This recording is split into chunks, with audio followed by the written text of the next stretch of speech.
تو جاگنے کی سنتیں اور آداب، یہ آج ہمارا ٹاپک ہے۔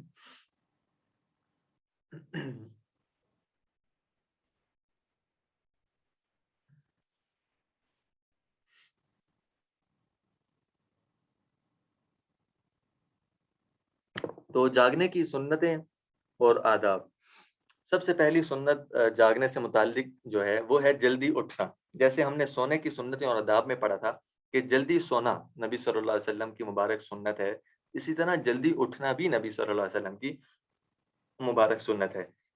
Early to bed and early to rise makes a man healthy wealthy and wise. یہ اصل میں تو ایک انگلش کا مقولہ ہے، لیکن نبی صلی اللہ علیہ وسلم کی حدیث کا ایک مفہوم یہ ہے، اس لیے کیونکہ ایک حدیث میں آتا ہے کہ اللہ کے نبی صلی اللہ علیہ وسلم نے فرمایا، جس کا مفہوم ہے کہ میری امت کے جو صبح کا وقت ہے، صبح کا وقت، اس کے اندر برکت رکھی گئی ہے۔ برکت یعنی ہر خیر کے اندر زیادتی۔ مثال کے طور پر اگر آپ واک کرتے ہیں تو آپ کی صحت میں اضافہ ہوگا، آپ کی ذہنی صلاحیتوں میں اضافہ ہوگا، آپ کی طاقت قوت میں اضافہ ہوگا۔ اگر آپ اپنے معاش کا صبح صبح بندوبست کرتے ہیں، تاجر ہیں تو تجارت پر کرنے کے لیے فوراً شروع کرتے ہیں، صبح کا وقت استعمال کرتے ہیں، اس سے فائدہ اٹھاتے ہیں، تو اس تجارت میں آپ کو برکت ملے گی۔ اسی طرح اگر آپ ملازم ہیں، اس ملازمت کا وقت صبح سویرے سے شروع کرتے ہیں، اس ملازمت میں برکت ہوگی۔ تو ان تمام چیزوں کو برکت، تو برکت، ویسٹرن کانسیپٹ تو یہ ہے کہ مال و دولت کو جمع کیا جائے، ویلتھ مال و دولت کو جمع کیا جائے، لیکن اسلامک کانسیپٹ مال و دولت کو جمع کرنا نہیں، بلکہ اس مال و دولت میں برکت حاصل کرنا ہے۔ اسلامک کانسیپٹ یہ ہے۔ تو جلدی اٹھنا یہ نبی صلی اللہ علیہ وسلم کی مبارک سنت ہے۔ صحت مند، دولت مند اور دانش مندی، ان تین چیزوں کو حاصل کرنے کے لیے صبح جلدی اٹھنا بہت ضروری ہے۔ اب اسی طرح ایک حدیث میں یہ بھی آتا ہے جس کا مفہوم ہے کہ آپ علیہ السلام نے فرمایا کہ صبح کے وقت میں اللہ تعالیٰ نے رزق رکھا ہے۔ صبح کے وقت جلدی اٹھنے کے ذریعے، جب جلدی کام پر جانے کے ذریعے، جلدی محنت کرنے کے ذریعے ہم اللہ تعالیٰ کی اس رزق کو جو اللہ تعالیٰ نے صبح کے وقت میں رکھا ہے حاصل کر سکتے ہیں۔ اگر ہم سوئے رہیں یا لیٹ اٹھیں، سستی کریں، کاہلی کریں ہر کاموں کے اندر، تو ہمارا وہ رزق جو صبح کے وقت میں لکھا گیا ہے وہ ہم سے فوت ہو جائے گا، اس کو حاصل ہم نہیں کر پائیں گے۔ اس لیے جلدی اٹھنا چاہیے۔ اب حضور صلی اللہ علیہ وسلم کی طرف سے صبح سویرے جلدی کام شروع کرنے کی تاکید ملتی ہے۔ اب قرآن پاک میں کئی مقامات پر اللہ تعالیٰ فرماتے ہیں کہ جو رات بنائی گئی آرام کے لیے بنائی گئی، اور دن بنایا گیا وہ کام کے لیے بنایا گیا۔ اگر ہم اپنی محنت، اپنی کوششیں، جو بھی جس فن سے بھی ہم تعلق رکھتے ہیں، گھر میں ہاؤس وائف ہیں، اگر جاب کرتے ہیں، ملازم ہیں، تجارت ہے ہماری، جو بھی اسٹوڈنٹ ہیں، اپنے کام کا آغاز صبح طلوع فجر سے کریں۔ ٹھیک ہے، ایک ہے طلوع شمس، فجر کی نماز کے بعد جب سورج طلوع ہوتا ہے، ایک ہے طلوع فجر، فجر کی نماز سے پہلے جب فجر کا وقت داخل ہو، اس وقت سے مسلمانوں کی صبح شروع ہو جاتی ہے۔ اس وقت سے روٹین، اپنی ڈیلی روٹین بنا رہے ہیں تو سب سے پہلے اس ٹائم کو نوٹ کریں کہ اس وقت سے میں نے اپنے کام شروع کرنے ہیں۔ اسی طرح فجر کی نماز سب سے پہلے، اس سے پہلے تہجد، جس کے بارے میں ہم نے سونے کی سنتوں میں اس کا ذکر کیا تھا۔ تو یہ آپ صلی اللہ علیہ وسلم کی سنت ہے کہ جلدی اٹھنا۔ اب اس بارے میں بہت ساری باتیں رہتی ہیں، ایک بات ہم کر دیتے ہیں کہ اب اس بارے میں کئی تحقیقات ہوئی کہ صبح سویرے جلدی اٹھنے سے کیا فائدہ حاصل ہوتے ہیں۔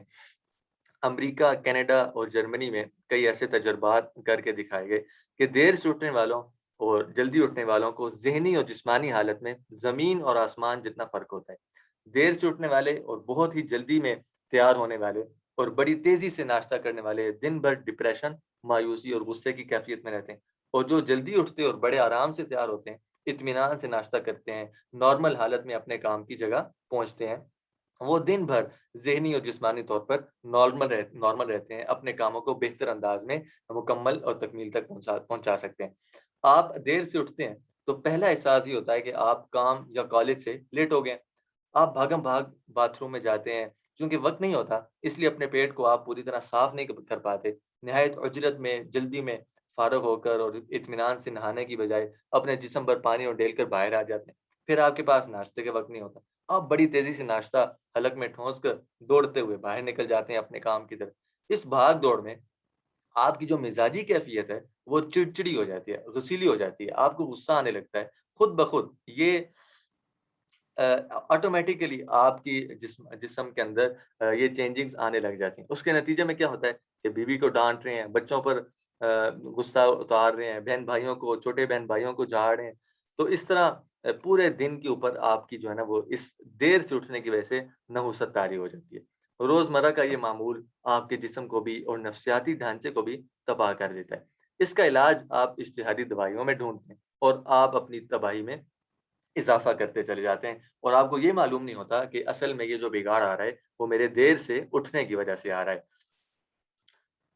اب صبح اتنی جلدی اٹھیں کہ باتھ روم یا بیت الخلاء میں کافی وقت صرف کر کے پیٹ کو پوری طرح صاف ہونے دیں، اچھی طرح نہائیں، اطمینان سے ناشتہ کرنے کے لیے وقت نکالیں تاکہ آپ پیٹ بھر کر ناشتہ کر سکیں.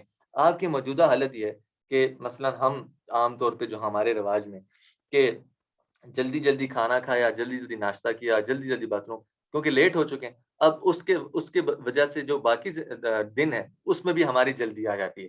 پھر ہم اوٹ پٹانگ کھاتے ہیں کہ اس وقت بھوک لگ رہی ہے، اس وقت پیاس لگ رہی ہے، غصہ اور یہ ساری چیزیں اس کے بدلے میں رزلٹ سامنے آتے ہیں. اس لیے کوشش یہ کرنی چاہیے کہ ہم جلدی اٹھیں اور جلدی عافیت خیر کے ساتھ ہم اپنے دن کا آغاز کریں، اللہ کے حکم کے مطابق فجر کی نماز ادا کریں اور اپنے اپنے کاموں کے اندر مشغول ہو جائیں. اس کے علاوہ کئی سنتیں اٹھنے سے متعلق رہتی ہیں، آنکھوں پر ہاتھ پھیرنا، دعا پڑھنا.